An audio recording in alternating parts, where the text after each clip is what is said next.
Olá pessoal, bem-vindo ao nosso curso de processo penal. Hoje a gente vai estudar a revisão criminal. O que significa a revisão criminal aqui no processo penal?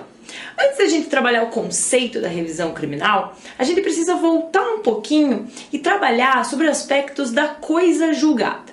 A coisa julgada no processo penal, a gente sabe, ela existe para tornar as decisões imutáveis. Após o trânsito e julgado de uma decisão, essa decisão ela não poderá ser novamente impugnada por razões de segurança jurídica, para que uma mesma pessoa, de repente, não venha responder um novo processo em razão do mesmo fato.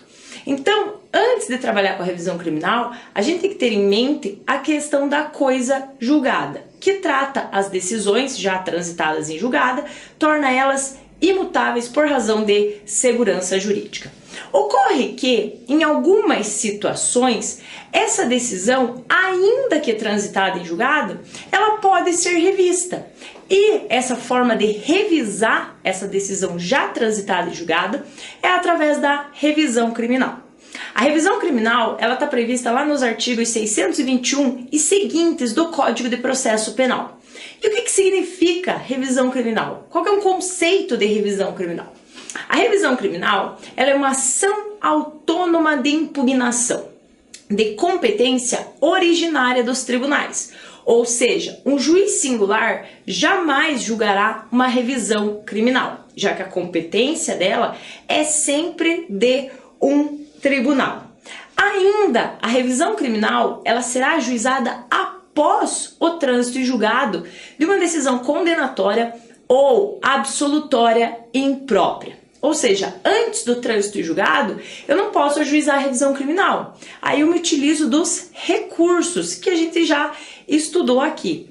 Com a revisão criminal, eu só posso ajuizar ela após o trânsito e julgado de decisões condenatórias ou absolutórias impróprias. E qual que é a finalidade da revisão criminal? Desconstituir aquela decisão, seja porque ela contém um erro, seja porque ela contém algum vício, ok? Quais são os pressupostos, então, da revisão criminal? Primeiro deles é que eu tenho uma sentença condenatória ou absolutória imprópria. Para quem não lembra, a sentença absolutória imprópria é aquela que impõe o cumprimento de uma medida de segurança. Ela absolve o acusado, mas impõe o cumprimento para uma medida de segurança. Então esse é o primeiro pressuposto da nossa revisão criminal, que eu tenha uma decisão condenatória ou absolutória imprópria. Segundo pressuposto é que essa decisão ela já tenha transitado em julgado.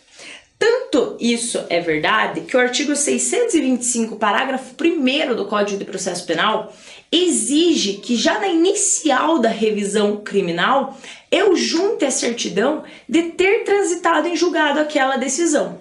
Enquanto não transitar em julgado, eu não posso ajuizar essa revisão criminal, ok? E um terceiro pressuposto é a demonstração do erro judiciário. A gente vai trabalhar as hipóteses de cabimento e a demonstração desse erro judiciário vai estar lá nas hipóteses dos artigos 621 e 626 do Código de Processo Penal. Enquadrando numa daquelas hipóteses, eu posso ajuizar minha revisão criminal, ok? E aí, seguindo, qual que é a natureza jurídica da minha revisão criminal? Como que ela se classifica aqui dentro do processo penal? Seria a revisão criminal um recurso dentro do processo penal? Não, pessoal, muito cuidado com isso. A revisão criminal, ela tem natureza jurídica de ação autônoma de impugnação. Revisão criminal não é recurso. Apesar de estar prevista no capítulo dos recursos dentro do nosso Código de Processo Penal, ela não é considerada um recurso. É uma ação autônoma de impugnação. E por que ela não é considerada um recurso? Primeiro, ela só pode ser ajuizada após o trânsito em julgado de uma decisão condenatória ou absolutória imprópria. Os recursos eles são utilizados antes do trânsito em julgado daquela decisão. E a revisão criminal vem depois do trânsito em julgado. Uma segunda questão pela qual ela não se classifica como recurso é porque ela forma uma nova relação jurídica. O recurso, ele é um prolongamento da relação jurídica base.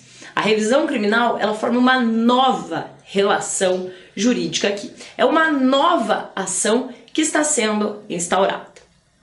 Uma terceira questão ainda pela qual ela não se classifica como recurso é que a revisão criminal, ela pode ser ajuizada a qualquer momento. Diferente dos recursos em que a gente tem um prazo legalmente previsto, para a revisão criminal eu não tenho prazo previsto. Tanto é verdade isso aqui, que a revisão criminal ela pode ser ajuizada, inclusive após o cumprimento da pena, o sujeito já terminou de cumprir a pena, eu posso ajuizar uma revisão criminal, ou ainda após a morte do sujeito, pela qual eu quero que a decisão seja revista. Se o sujeito falecer, o CAD, cônjuge, ascendente, descendente e irmão, podem se habilitar e ajuizar uma revisão criminal em seu favor. Então a revisão criminal, ela não tem prazo para ser ajuizada. Ela pode ser ajuizada a qualquer momento. Mas lembrem, sempre depois do trânsito em julgado da decisão condenatória ou absolutória imprópria. E ainda uma última questão, pela qual a revisão criminal ela não é considerada um recurso, é a legitimidade. Que a legitimidade dela, está prevista lá no artigo 623 do Código de Processo Penal. E a legitimidade dessa revisão criminal, para ajuizar uma revisão criminal, é bastante ampla. Pode ser o próprio acusado, seu defensor, e no caso de morte do acusado, o CAD, cônjuge, ascendente, descendente, irmão e, claro, também o companheiro.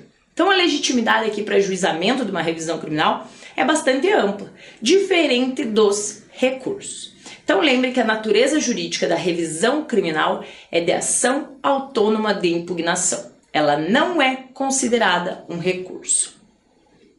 E quais são os pedidos que eu posso formular nessa minha revisão criminal? Basicamente, 5 pedidos aqui que eu posso formular na minha revisão criminal. Primeiro deles, claro, a absolução. O sujeito tem contra si uma decisão condenatória, de repente percebe que houve um erro ou surgiram provas que podem inocentar ele. O melhor pedido aqui a ser formulado numa revisão criminal, claro, é a absolvição. O sujeito, então, através da revisão criminal, pode postular ao tribunal a sua absolvição. Um segundo pedido ainda é a alteração da classificação jurídica do delito. Como assim, Magda, alteração da classificação jurídica do delito? De repente, o sujeito foi condenado pelo delito de roubo. Transita em julgado essa decisão e surgem provas de que, na verdade, não houve violência ou grave ameaça. Ele pode ajuizar essa revisão criminal pedindo alteração da classificação jurídica de roubo para furto, porque o furto tem uma pena muito mais branda que o roubo. Então, ele pode também pedir alteração da classificação jurídica. De repente, não é o caso da absolvição, mas ele tem outras provas que podem melhorar a sua situação. Então, ele também pode fazer esse pedido aqui. Um terceiro pedido ainda possível é o caso de modificação da pena. De repente, após o trânsito em julgado de uma decisão condenatória, surgem provas que podem melhorar a situação do acusado. Por exemplo, se ele for condenado por um furto qualificado, surgem provas de que a qualificadora não existiu. Ele pode pedir para que seja mudada a pena dele, para que seja aplicada a pena de um furto simples. Um quarto pedido ainda possível dentro da revisão criminal, é a questão da anulação do processo.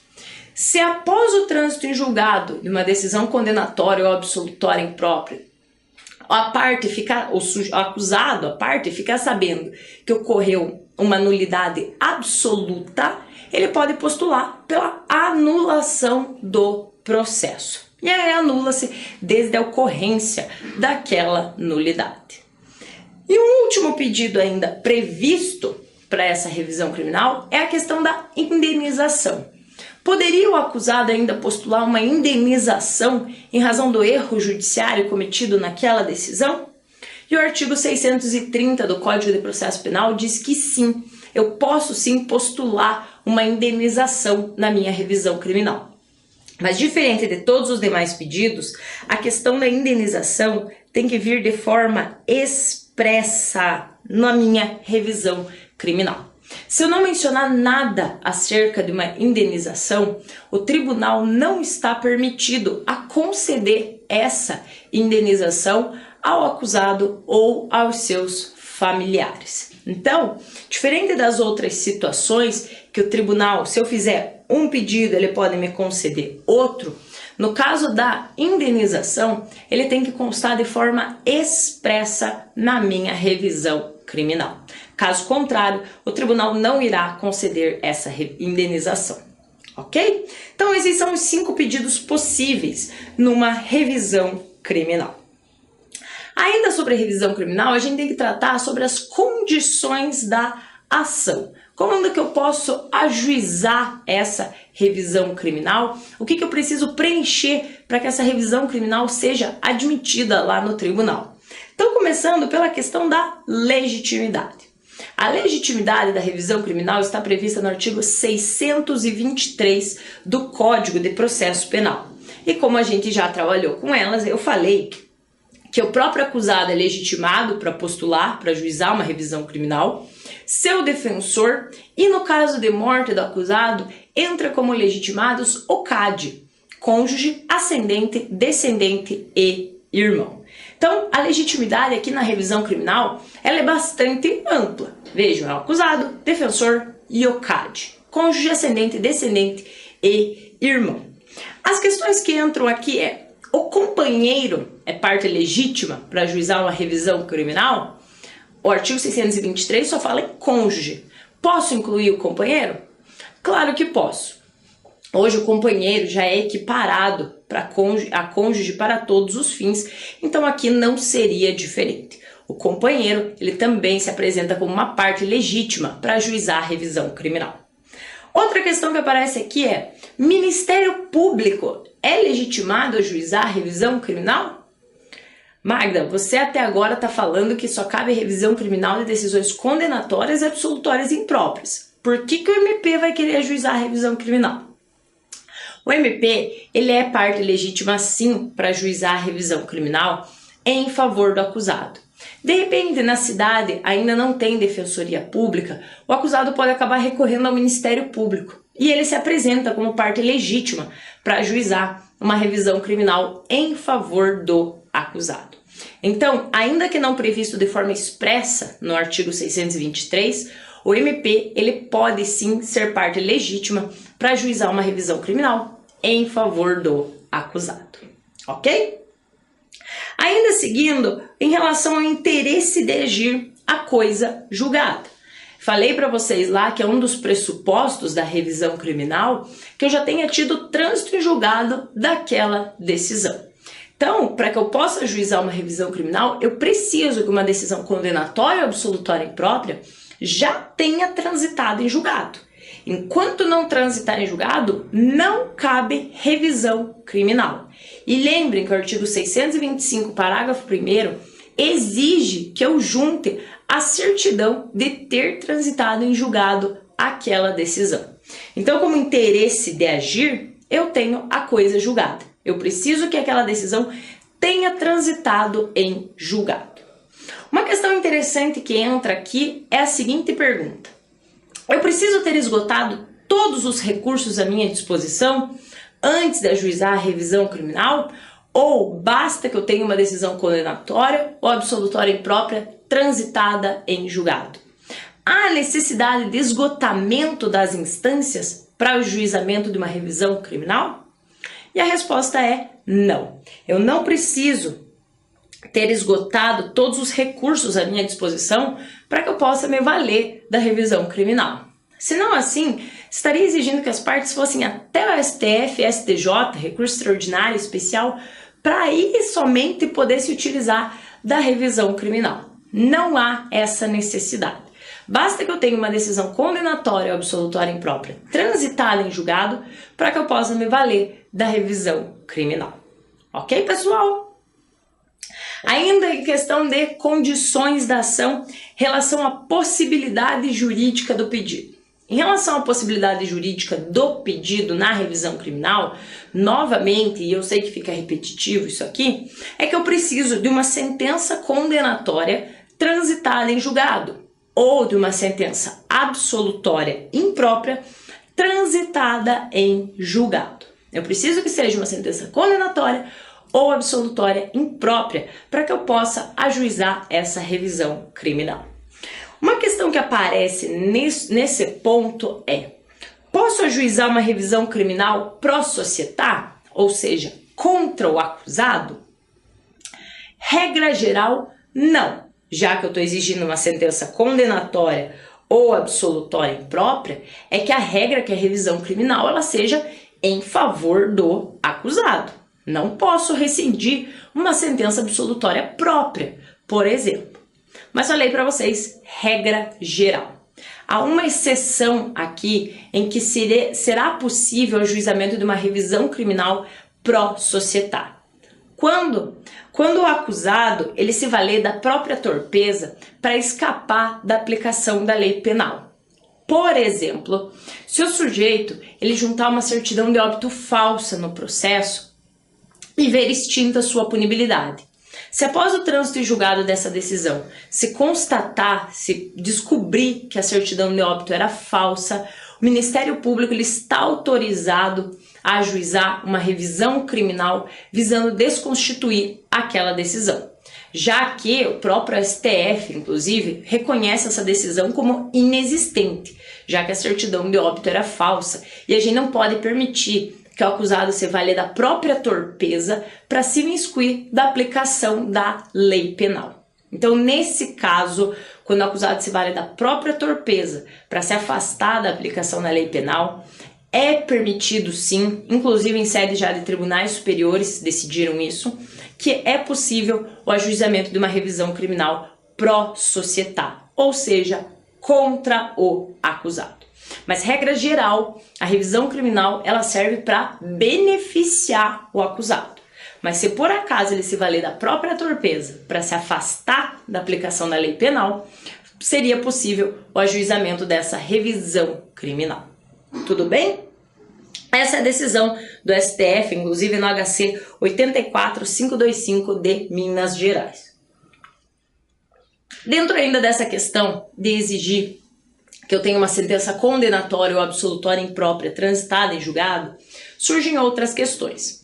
Uma delas é: posso ajuizar a revisão criminal visando modificar o fundamento de uma sentença absolutória própria? Por exemplo, quero modificar o fundamento por não existir provas suficientes para condenação do acusado, por um fundamento de inexistência do fato, porque aí esse fundamento faz coisa julgada lá no juízo cível. Posso ajuizar uma revisão criminal para alterar o fundamento de uma sentença absolutória própria? E a resposta é não. Não está autorizado a ajuizar uma revisão criminal para modificar o fundamento de uma sentença absolutória própria. Eu preciso de uma sentença condenatória ou absolutória imprópria transitada em julgado. Ok? Outra questão é: posso ajuizar a revisão criminal diante de uma decisão que extingue a punibilidade do acusado? E aqui a resposta é depende. Depende do quê? Do momento em que essa extinção da punibilidade ocorreu. Se a extinção da punibilidade ocorreu antes de uma decisão condenatória ou absolutória imprópria, não cabe revisão criminal. Se ela ocorreu depois de uma decisão condenatória ou absolutória imprópria, já em sede de cumprimento de sentença, de execução da pena, aí sim eu posso ajuizar a revisão criminal. Então, diante de uma decisão que extingue a punibilidade, eu tenho que saber em que momento que ela ocorreu. Se a extinção da punibilidade ocorreu ao longo do processo, sem que eu ainda tivesse uma sentença condenatória ou absolutória imprópria, eu não posso ajuizar essa revisão criminal. Agora, se a extinção da punibilidade ocorreu depois de uma sentença condenatória ou absolutória imprópria, aí sim eu posso me valer da revisão criminal, ok? Ainda posso me valer da revisão criminal da sentença que concede o perdão judicial? Lembra que a decisão que concede perdão judicial, ela reconhece a prática de um fato típico, ilícito e culposo, porém deixa de aplicar a pena naqueles casos previstos em lei. Ela reconhece que houve um fato típico, ilícito e culposo, mas deixa de aplicar a pena ao acusado. Posso ajuizar revisão criminal contra uma decisão que concede perdão judicial? E a resposta também é não. Segundo o teor da súmula 18 do STJ, a natureza jurídica da decisão que concede o perdão judicial é declaratória extintiva da punibilidade.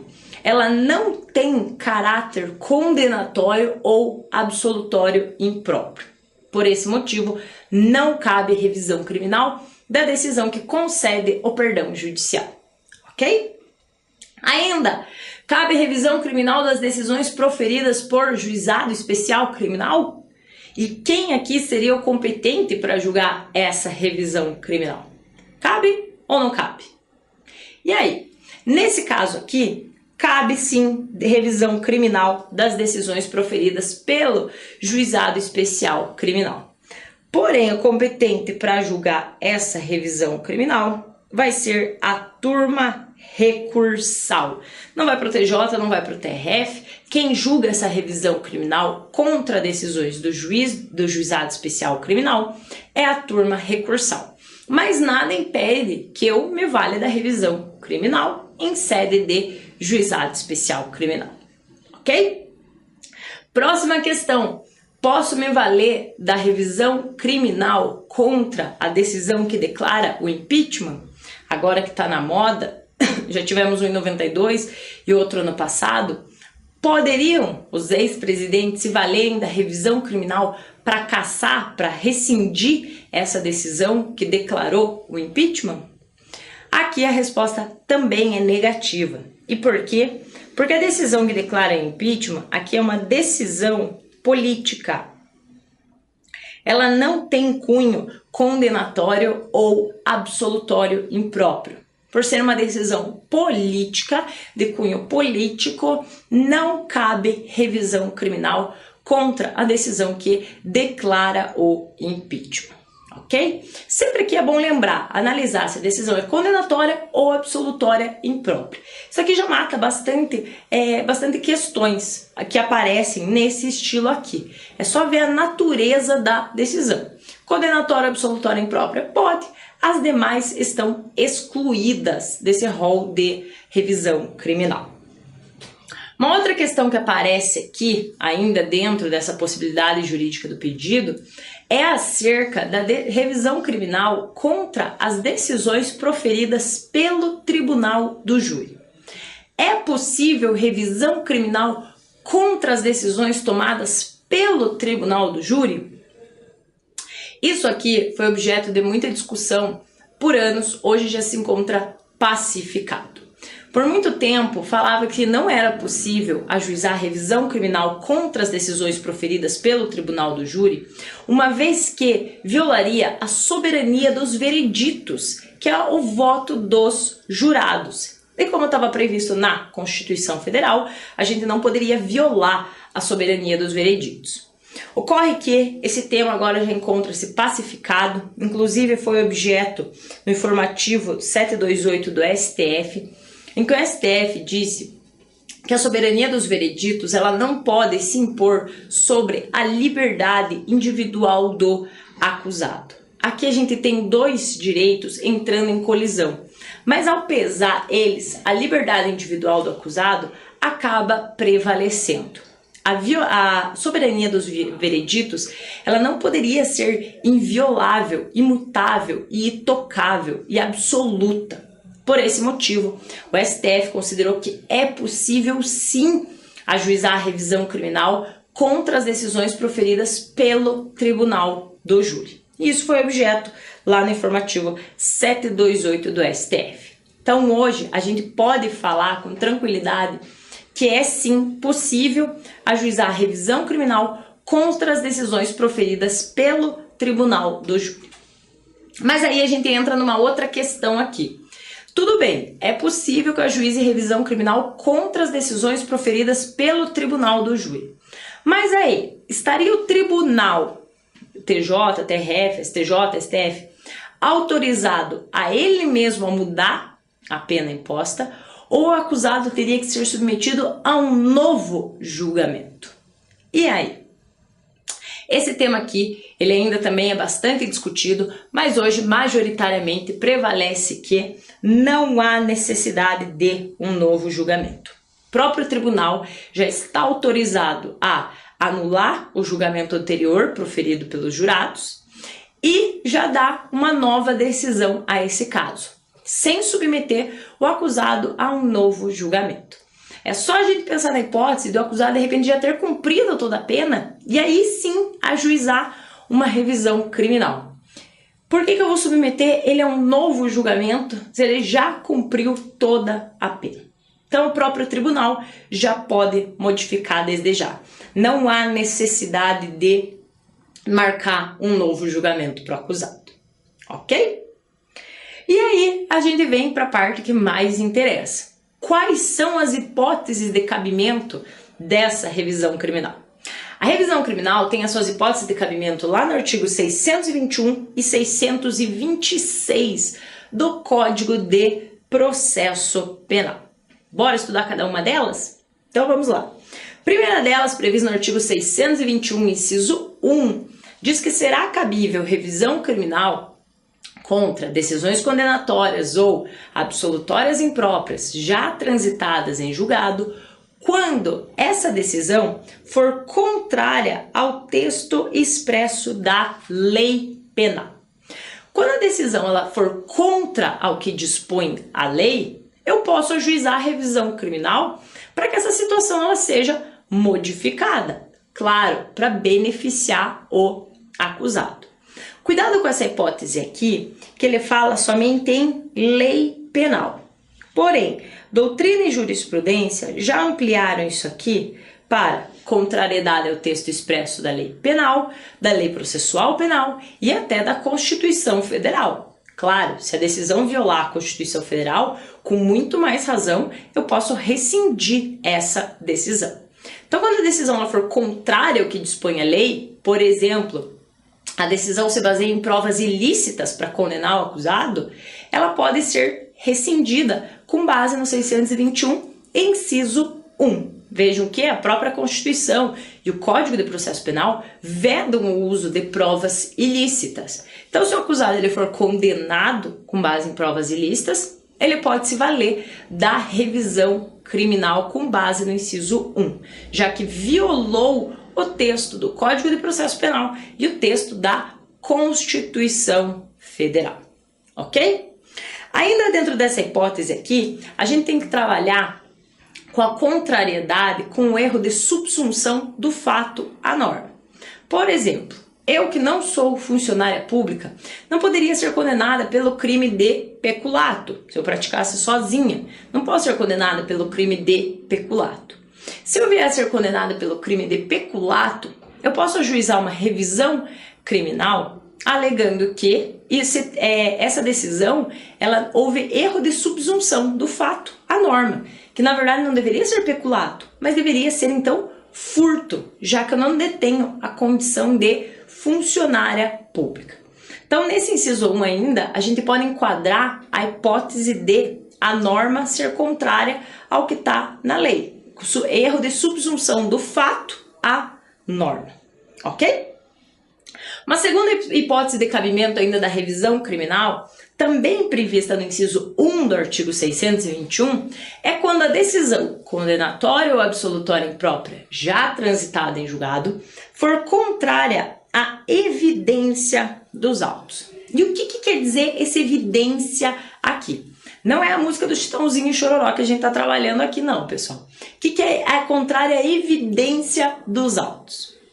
Essa contrária à evidência dos autos, doutrina e jurisprudência, trabalham quando eu não tinha nenhuma prova naquele sentido e ainda assim eu fui condenada ou foi imposto o cumprimento de medida de segurança. Não foi demonstrada minha inimputabilidade em razão do artigo 26 ou parágrafo único e também não foi demonstrada a minha culpabilidade para que pudesse ter sido proferida uma sentença condenatória. Então, esse contrário à evidência dos autos é quando não tinha nenhuma prova naquele sentido e ainda assim aquela decisão foi proferida. Então, é quando eu não tinha prova para condenar e o sujeito ainda assim foi condenado. Cuidado que eu não posso entrar com uma revisão criminal, ajuizar uma revisão criminal, para querer alegar fragilidade do conjunto probatório. A revisão criminal, ela não serve como uma segunda apelação. Eu não vou fazer a revisão de fatos e provas novamente, como poderia ter feito lá na apelação. Aqui, toda a prova já deve estar pré-constituída na inicial. Então, se eu alegar fragilidade do conjunto probatório, a minha revisão criminal ela não vai ser admitida no tribunal. Eu preciso fazer provas de que não existia prova nenhuma para me condenar e ainda assim eu fui condenado. Então, alegar a mera fragilidade do conjunto probatório, ou seja, tinha prova para condenar e tinha prova para absolver, não cabe revisão criminal. Ok? Terceira hipótese de cabimento da revisão criminal prevista no artigo 621, inciso 2, é quando a decisão condenatória ou absolutória imprópria já transitada em julgado for fundada em depoimentos, exames ou documentos comprovadamente falsos. O que é ser comprovadamente falsos? É que esses documentos, esse exame, esse depoimento, ele tem influenciado diretamente na decisão do juiz. Não basta que eu tenha documentos, exames ou depoimentos falsos dentro do processo. É preciso que esses documentos, por exemplo, tenham influenciado diretamente na formação do juiz. Que o juiz tenha baseado a sua decisão naquele documento, naquele depoimento, naquele exame. Se o exame está lá solto no processo e sequer influenciou o juiz na sua decisão, eu não posso ajuizar revisão criminal. Esse documento ele tem que ter influenciado diretamente na decisão. Uma segunda observação aqui é que não há necessidade da apuração da falsidade. Eu não preciso ter um outro processo apurando a falsidade documental, apurando a falsidade do depoimento, apurando a falsidade do exame realizado. Basta que eu consiga demonstrar a contraprova de que aquele documento, que aquele exame era falso, que eu já posso ajuizar minha revisão criminal. Então não há necessidade de se apurar a falsidade em um procedimento autônomo. Basta que eu faça a contraprova com outro documento, demonstrando que aquele que influenciou na decisão do juiz era comprovadamente falso. Ok? Quarta hipótese de cabimento da revisão criminal prevista no artigo 621, inciso 3, e a mais comum na prática, é quando surgirem descobertas, surgirem novas provas em favor do acusado. E aqui pode ser qualquer prova. Qualquer prova que surja após uma sentença condenatória ou absolutória imprópria, transitada em julgado, e que venha beneficiar o acusado, ela pode ser usada na revisão criminal para melhorar a situação do sujeito. A única coisa aqui é que tem que prestar atenção que eu não posso simplesmente essa prova chegar até mim e eu já ajuizar a revisão criminal. Não. Antes de eu ajuizar a revisão criminal com base no 621, inciso 3, eu preciso fazer um procedimento de justificação prévia. A justificação prévia ela é uma ação cautelar preparatória prevista lá no CPC, no artigo 381, parágrafo 5º, mas que a gente traz aqui para o Código de Processo Penal. O que é essa justificação prévia? Essa justificação prévia, eu vou pegar essa nova prova, vou levar até o juízo e pedir que seja exercido o contraditório. Eu preciso intimar a parte contrária para que se manifeste a respeito dessa prova. Essa prova ela precisa passar pelo contraditório para aí sim poder ser anexada na minha revisão criminal. Então a justificação prévia nada mais é do que o exercício do contraditório, ali em primeira instância mesmo, em cima dessa nova prova que surge. Prova produzida de maneira unilateral não é aceita em revisão criminal. Eu preciso que tenha o contraditório sobre essa nova prova para aí sim eu poder ajuizar a minha revisão criminal. Mas aqui pode ser qualquer prova que surja para beneficiar o acusado, ok? E uma última possibilidade ainda de ajuizamento da revisão criminal é no caso de nulidade do processo. Só cuidado com essa hipótese aqui, ela está prevista no artigo 626 do Código de Processo Penal. Se após o trânsito em julgado de uma decisão condenatória ou absolutória imprópria, o acusado tomar conhecimento que ocorreu uma nulidade absoluta e ela vem a seu favor, o acusado ele pode ajuizar então uma revisão criminal pedindo a anulação do processo. Cuidado que, se ocorrer a anulação do processo, o novo juiz que vier a proferir uma decisão, ele fica vinculado ao quantum de pena anteriormente imposto. Ele não vai poder aplicar uma pena maior do que aquela que já havia sido aplicada. Ok? Então esses são os 5 pedidos possíveis hipótese de cabimento dentro da revisão criminal. Quando a decisão for contrária à lei penal, processual penal, Constituição Federal, quando for contrária à evidência dos autos, quando se basear em depoimentos, documentos ou exames comprovadamente falsos, quando tiver novas provas em favor do acusado, ou ainda quando ocorrer uma nulidade absoluta após o trânsito em julgado, ok? E aí, para fechar, quais são os aspectos procedimentais dessa minha revisão criminal? A primeira delas exige capacidade postulatória para o ajuizamento de uma revisão criminal? Há necessidade de um profissional habilitado por ajuizar a revisão criminal? Ou o acusado sozinho pode ajuizar essa revisão criminal? Cuidado! Segundo a redação do artigo 623 do Código de Processo Penal, em tese, o acusado poderia sozinho ajuizar a revisão criminal em seu favor. Ocorre que hoje já está pacificado esse entendimento de que há necessidade de capacidade postulatória para o ajuizamento de uma revisão criminal. Então, o acusado ele vai ter que estar acompanhado de um profissional legalmente habilitado para ajuizar a sua revisão criminal. Então, há sim necessidade de capacidade postulatória, ok? Uma segunda questão há necessidade do acusado se recolher à prisão para que possa ajuizar a revisão criminal, para que a sua revisão criminal ela possa ser analisada? Precisa ele ficar preso enquanto a sua revisão criminal é analisada? E a resposta, claro, aqui, gente, é negativa. É só a gente pensar na hipótese do acusado já ter cumprido toda a pena dele. Se ele já cumpriu a pena e de repente surgem provas novas que podem acabar inocentando ele nesse caso, veja que não há necessidade de ele se recolher à prisão. O sujeito já ficou preso tempo suficiente. Por que ele vai voltar a passar mais um tempinho lá na cadeia? Não dá, né? Súmula 393 do STF trata do tema e diz que não há necessidade de recolhimento à prisão para o ajuizamento de revisão criminal, ok? Na revisão criminal, eu tenho um prazo decadencial? Tenho um prazo para ajuizar? Que nem lá na ação rescisória, no processo civil, tem um prazo de 2 anos após o trânsito em julgado. Tem o prazo aqui na revisão criminal também? Não. Lembra que lá no começo da aula eu falei para vocês que a revisão criminal ela pode ser ajuizada a qualquer momento. Eu não tenho prazo para ajuizar essa revisão criminal.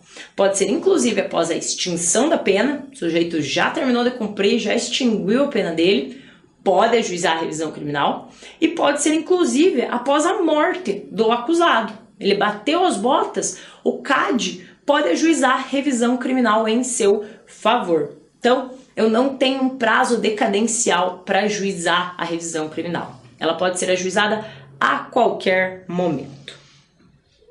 Tem efeito suspensivo quando eu ajuizo a revisão criminal? O sujeito está lá preso, cumprindo a pena, ajuiza uma revisão criminal. Ele vai para casa e aguarda o julgamento dessa revisão criminal? Ou ele continua cumprindo a pena? A execução penal segue normalmente. E aí? Eu não tenho efeito suspensivo na revisão criminal. Ajuizada a revisão criminal, se o sujeito ainda estiver cumprindo a pena, ele segue cumprindo a pena dele. Não há, portanto, efeito suspensivo na revisão criminal. Porém, o STJ, em um de seus julgados, acabou decidindo que, se a decisão anterior, a condenatória ou absolutória imprópria, ela estiver contendo uma ilegalidade tão absurda, for uma decisão teratológica, pode o tribunal conceder efeito suspensivo na revisão criminal e suspender o cumprimento da pena do acusado. Mas isso foi uma questão assim excepcional. Regra geral, a gente não tem efeito suspensivo na revisão criminal, ok? De quem é o ônus da prova na revisão criminal? A quem cabe provar o que está alegando? Aqui, o ônus da prova se inverte. O ônus da prova agora é do acusado. É ele que está alegando aquele fato, é ele que terá que demonstrar. O Ministério Público, durante todo o processo, teve o prazo para demonstrar culpabilidade. A partir daqui, a gente inverte e quem detém o ônus da prova, quem vai ter que provar o que está alegando, é o próprio acusado. Lembrem que, na revisão criminal, a prova ela já deve ser pré-constituída. Eu não vou ter momento de produção de provas ao longo da revisão criminal. Não vou ter oitiva de testemunhas, não vou ter interrogatório do acusado. Toda a prova já deve estar pré-constituída na inicial. E o ônus da prova é de quem alega, geralmente do acusado que entra com a revisão criminal. Um outro aspecto procedimental, que a gente até já mencionou, é sobre a não reformatio impeius, tanto a direta quanto a indireta. Se eu ajuizar uma revisão criminal, o tribunal não pode piorar a situação do acusado. Pode manter como está, julgar improcedente a revisão criminal, ou pode melhorar, mas nunca vai poder piorar a situação do acusado. Então, em sede de revisão criminal, também prevalece o princípio da non reformatio impeius. Eu não posso piorar a situação do acusado. Se fosse assim, quase ninguém ia ajuizar a revisão criminal, só de medo de ver, de repente, a sua situação ser piorada. Então, também prevalece o princípio da non reformatio impeius. E ainda, dentro dos aspectos procedimentais, quais que são os recursos possíveis de uma decisão proferida em revisão criminal? Ajuizei minha revisão criminal e ao final ela foi julgada improcedente. Posso me utilizar da apelação para atacar essa decisão? Não. Lembrem que a apelação ela é cabível somente de decisões proferidas por juiz de primeira instância. E a revisão criminal ela já é de competência originária dos tribunais. Então também não cabe apelação para eu atacar essa decisão proferida ao final da minha revisão criminal. Caberia embargos infringentes? Digamos que 2 desembargadores votaram para manter a condenação, porém um votou para absolver, para julgar procedente a minha revisão criminal. Posso me valer dos embargos infringentes nesse caso aqui? Também não posso. Os embargos infringentes são restritos às hipóteses de julgamento de apelação, recurso em sentido estrito e agravo em execução. Então não cabe embargos infringentes aqui também no julgamento de revisão criminal. Mas aí você vai perguntar, tá, então quer dizer que eu não posso fazer nada? Se a minha revisão criminal for negada, tem que sentar e chorar? Não.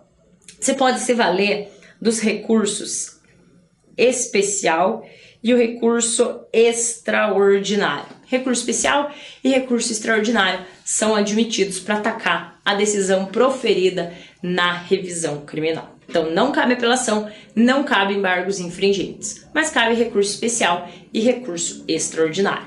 Claro, também cabe os embargos de declaração, no caso de uma obscuridade, omissão, contradição ou ambiguidade daquela decisão, ok? E para fechar aqui nessa questão dos aspectos procedimentais, a gente volta a tratar da indenização pelo erro judiciário.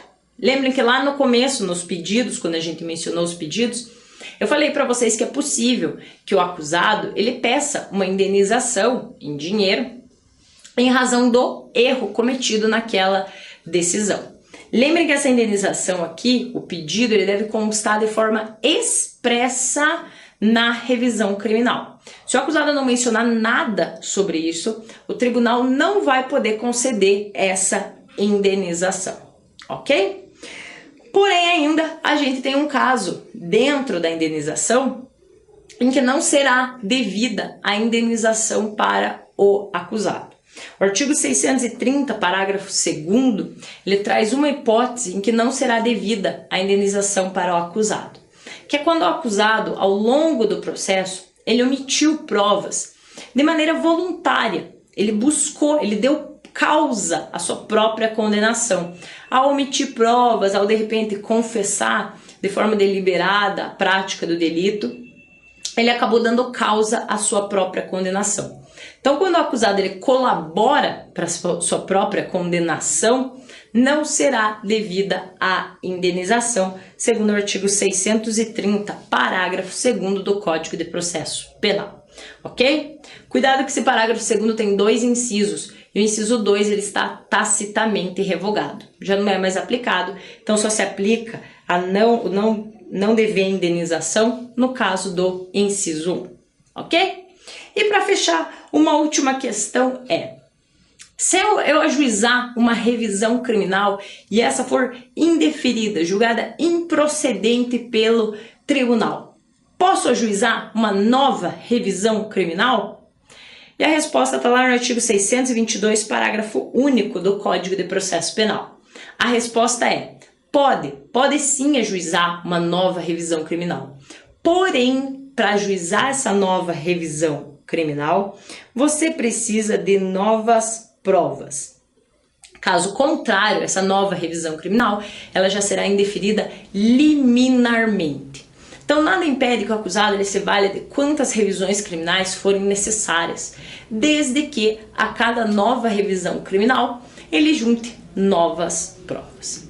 Ok, pessoal? Por hoje é só. Tenham bons estudos e muito obrigada.